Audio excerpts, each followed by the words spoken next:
Everyone, welcome back to the channel. Today we are going to be discussing one of my least favorite topics: colors. How to choose the right color palette or the perfect color palette for your design project, be it poster design, logo design, all of that stuff. We are going to be discussing it today, and I'll also be sharing 3 tools that will make the whole process easier for you. So let's jump right to the video. Let's be real, we know that color influences like your perception and can evoke emotion, but you see that textbook meaning of color has meaning. Blue means trust, importance, black is luxury, green is sustainability, and all of that stuff. Throw it out the window. Psychology is not a one-size-fits-all solution. It is relevant, it is still important, it matters, but it is just part of the story. Like different shades of the same color can have like different meaning and can evoke different emotions. Like this just add more context to the brand, and brands these days are like breaking away from this color psychology. Blue means this, blue that. You can see it, for example, in Wise branding. I mean, it shocked people in the design scene, even the general world. We're all shocked that they are rebrand going for a neon green kind of color. I mean, typically when you're like in the financial settings and all, you know, like you said, blue means trust. You find out that most of the banks had like blue, all those kind of color, but them breaking away from it is like, it says a lot about you going beyond color psychology. Another example is Jaguar. This is just recent, this is like last year, them going pink, changing, rebranding the colors, everything.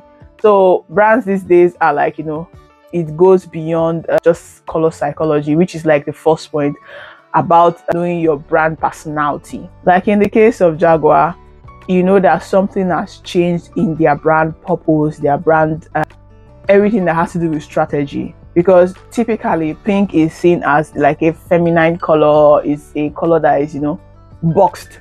But now they've used pink in a way that, you know, it makes their brand seems like luxurious, sleek, and bold. If you watch that ad, you know, this thing is definitely like, it's not average the way they use that color. So you have to like figure out what you are trying to like communicate. So example, let's say you want to design a brand. Yes, let's go with a brand. What is the brand's personality? Are they bold? Are they rebellious? Are they sophisticated?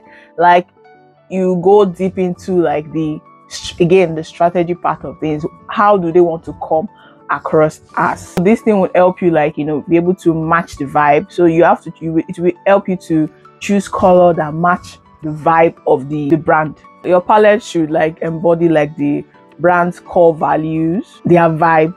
So this same thing goes for a poster design or a like flyer design. Let's say you want to design for a birthday. Like, what the person that wants a flyer design for their birthday party, what's their theme? Have they chosen like a color or something?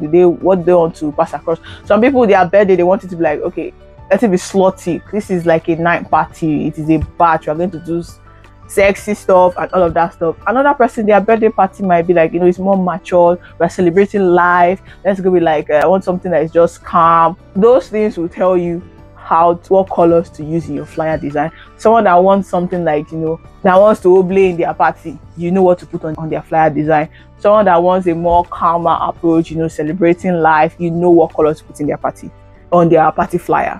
So that's it. Once you have gotten your primary color, like your base primary color, say for example, the example of the birthday party that wants to be slutty and all of that stuff, you have a main color. Let's say your main color is red. You have to like go and look for supporting colors, like colors that will complement it. Red, is it red and black? Is it red and gold? Is it red and, just look for other colors. So once you have your primary colors, it is more easier for you to like get complementary colors. And this is where the first tool I'm going to share with you comes in. It is a color contrast tool. It helps you check like contrast level, the readability, and how well accessible your color is. So if say you have chosen red, let's say red and pink. Yes, red and pink is a common color combination now. So the particular shade of pink you have chosen, it might not necessarily work with it, but when you put that color code into this color contrast tool, it will check the contrast ratio to give you a ratio that, oh, this is good to use, this is not good to use. You can always like adjust your hues to get the right color settings. So that's it for tip number 1. Tip number 2, build a mood board. So now gather inspiration from like your photos, textures, you know, your Behance, your Pinterest board, and all of that stuff. Obviously, you are going to look for photos and inspiration that match the vibe of your project. Once you get that, it is easy to like see the colors in this inspiration you have gathered for, and you can pick colors from this mood board that you have created. There's always a high chance that the colors are hiding there. If you look at your mood board or what you have put together, you would see like a recurring theme, you see like a recurring color. So you can, you know, pick your colors from there and just tweak it as you go. This is where my second tool recommendation comes in. It is called Mycolor.space. So this color generates like a full color palette for you, like complementary colors, analog colors, monochromatic colors, everything that is on the color wheel, it generates it for you. So this is how it works. When you get that one color, you know that one color that you can see on your mood board as a recurring theme. Once you have gotten that color, you have tweaked it to say, okay, I like this color. This is like my primary color. You are going to take this color code and impute it into this Mycolor.space. Mycolor.space will generate like a full palette for you, complementary colors, shades, and even gradients. It's like a great starting point. Like, it's going to help the whole process fast for you. You don't have to like spend hours celebrating what colors, what are the supporting colors and whatnot. Tip number 3 is to use AI to discover color combinations or color palettes. So this is one that I have also used and used it personally for my like personal project, but you can also use it like to just help you, because this tool is definitely not perfect and it's not a one-size-fits-all for all the projects, but it can give you pointers. So I personally use it for like my portfolio redesign, because I have a overwhelming choice of color to go for. I don't know what to go for, and I just went to Khroma AI. It's called Khroma AI. So Khroma AI is like a personal color assistant. It learns your preference in color, like your personal taste in colors. Like, you start by liking or disliking color, so to bring out, like I said, an array of color for you. Just like it, okay, I like this, I don't like this. Just thumbs up on the colors that you like. About 30 colors, you're going to choose colors that you like. It's just going to generate like color palette for you. So one thing I like about this tool is that you can view it in 2 different aspects. So you can see just the color against each other, and you can also see it in a way that you can see like the color palette has chosen for you, the text.